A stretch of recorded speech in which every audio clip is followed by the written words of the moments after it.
Hello friends, welcome to channel money invest talk. This your friend Alamgir. और आज हम इस वीडियो में सीखेंगे कि किस तरह आप किसी स्टॉक को कभी आप होल्ड करते हो, कभी आप उससे निकाल जाते हो, तो ये किस बेसिस पे ये डिसीजन लिया जाता है। तो बेसिकली अगर मैं मेरा अपना लाइव पोर्टफोलियो में चला जाऊँ तो इसमें आपको दिख जाएगा कि ग्लैंड नाम का जो कंपनी इसमें इन्वेस्टेड था वो आपको क्या दिखा रहा है कि एशियल हिट यानी कि स्टॉप लॉस हिट और एग्जिट। ये ऑटोमेटेड पोर्टफोलियो है। यहाँ पे जब स्टॉप लॉस का नीचे प्राइस आ जाता है तो ऑटोमेटिकली ये आपको दिखा देगा। और कमेंट सेक्शन में आप देखेंगे कि इसमें एग्जिटेड लिख भी दिया क्योंकि मैं इस स्टॉक से एग्जिट कर गया। अभी इसका पीछे क्या कारण है इसमें एग्जिट करने का और एंट्री का क्या कारण था, तो दोनों को हम डिस्कस करेंगे। तो चलिए हम जाते कि ग्लैंड का चार्ट में। तो बेसिकली यहाँ पे हम लोग ग्लैंड का लॉन्ग टर्म चार्ट को पहले देख लेते। देखिए ग्लैंड का अगर चार्ट आप देखेंगे तो लगभग ये काफ़ी लंबा टाइम तक ये डाउन ट्रेंड में था। डाउन ट्रेंड होने के बाद ये रिसेंटली ये अप ट्रेंड में मूव किया था। अब अप ट्रेंड में मूव करने से पहले किस तरह मूवमेंट दिया था उसको अगर आप ध्यान से देखेंगे तो आपको दिख जाएगा कि यहाँ पे एक बड़ा सा गैप डाउन हुआ था। एक के बाद एक 2 दिन बहुत बड़ा गैप डाउन हुआ था और गैप डाउन के साथ ह्यूज वॉल्यूम भी यहाँ पे आया था। इनफैक्ट मैं अगर आपको यहाँ पे वॉल्यूम दिखाऊँ तो आपको समझ में आएगा कि ये किस तरह वॉल्यूम है। देखिए ये बहुत बड़ा वॉल्यूम आया था, तो ये वॉल्यूम के साथ साथ एक गैप डाउन आया था। अब गैप डाउन के बाद जो प्राइस में मूवमेंट आया, देखिए ये काइंड ऑफ अप साइड में कंटिन्यू किया। जिस भी कारण से है यहाँ से प्राइस को किसी ने सपोर्ट दिया और इसको ऊपर लेके आतेगा। आने के बाद सबसे बढ़िया चीज़ जो हुआ उसमें आपको दिख जाएगा कि एक बहुत बड़ा वॉल्यूम आया जो कि काफ़ी सिग्निफिकेंट वॉल्यूम है, जो इस कैंडल में एक आया और उससे पहले उसका एग्जैक्टली पिछला कैंडल में आया था। अब ये जो दो वॉल्यूम आया, ये दो वॉल्यूम से आपको क्या दिख रहा है, ये वॉल्यूम बायर्स वॉल्यूम, क्योंकि यहाँ पे आपको प्राइस में दिख रहा है कि हाँ ये बायर्स वॉल्यूम। अब इस वॉल्यूम के बाद देखिए प्राइस को इस लाइन के ऊपर होल्ड किया। ये सबसे बड़ा इंपॉर्टेंट पॉइंट है कि इस प्राइस के ऊपर होल्ड किया। लेकिन यहाँ पे एक छोटा सा नेगेटिव सेंटीमेंट आया था जो कि आपको दिखेगा यहाँ पे, जो हायर हाई बनाने के बाद यहाँ पे स्लोली नीचे आया, जो कि ये जो पिछला जो लो था इस प्राइस को ब्रिज कर गया। लेकिन आपको ध्यान रखना पड़ेगा, ये जो रेड लाइन, ये जो हाईएस्ट वॉल्यूम कैंडल का नीचे जो रेड लाइन, उसको उसने टच नहीं किया। और यहाँ पे अगर आप देखेंगे काइंड ऑफ छोटा सा डब्ल्यू पैटर्न बनाने के बाद ये अप ट्रेंड कंटिन्यू किया और इस अप ट्रेंड में देखिए हायर हाई हायर लो बनाते गए। ठीक है, ये बनाते गए, स्टॉक अच्छा चल रहा था। मैं कहीं इस जगह पे एंट्री किया था, आप मेरा पोर्टफोलियो में देख लीजिएगा मैं किस डेट पे किस प्राइस पे एंट्री किया था। लेकिन ये जो रेड लाइन है जो लगभग 1430 के आसपास, ये मेरा फर्स्ट स्टॉप लॉस था। उसके बाद देखिए second stop loss, third stop loss. Stock अच्छा खासा ट्रेल चल रहा था, हायर साइड में ब्रेक भी किया था लेकिन वो सस्टेन नहीं किया। अभी धीरे धीरे नीचे आ रहा है। अभी क्वेश्चन ये आता है कि जब ओवरऑल मार्केट, अगर आप निफ्टी को देखेंगे इंडियन मार्केट में, तो Nifty kind of up trend में है और ये निफ्टी जब अप ट्रेंड में है ये धीरे धीरे धीरे नीचे आते जा रहा है। हालांकि इसमें वॉल्यूम ज़्यादा नहीं है, वॉल्यूम ज़्यादा नहीं है इसलिए ज़्यादा कंसर्न होने का है नहीं। एटलीस्ट ये तो श्योर है कि यहाँ पे बड़ा सेलर या सेलिंग प्रेशर नहीं है। लेकिन यहाँ पे बायर का कॉन्विक्शन थोड़ी कम है, कोई बाय नहीं करना चाहता, तो धीरे धीरे नीचे आ रहा है। अब देखिए इस तरह सिचुएशन में क्या आता है कि मेरा एशियल हीट हो गया।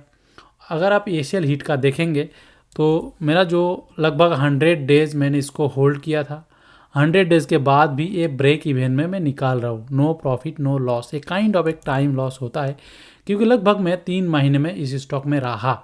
Stall no profit no loss में है।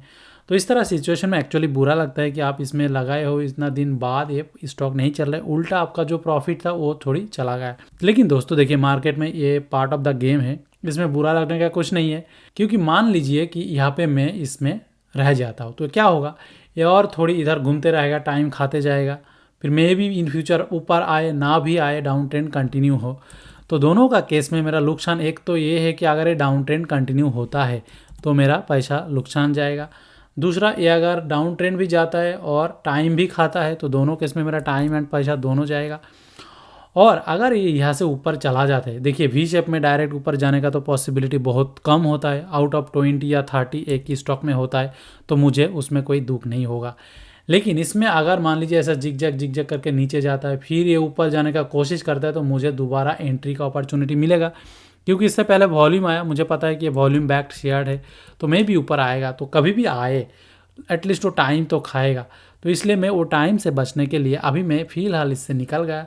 ये पैसा मैं और किसी गुड स्टॉक में लगा दूंगा, मे भी वहाँ से मुझे रिटर्न आ जाए, एटलीस्ट मेरा वो वर्किंग कैपिटल की तरह काम करते रहेगा।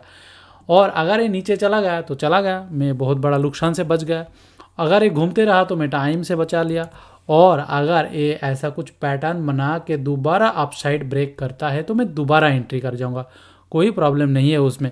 मे भी उसमें मुझे थोड़ी ज़्यादा पे करना पड़े, थोड़ी एक्सपेंसिव हो जाए, still that's fine, I am okay with that. लेकिन ये ठीक नहीं है कि मैं इसको होल्ड करके पकड़ के बैठा रहा हूँ।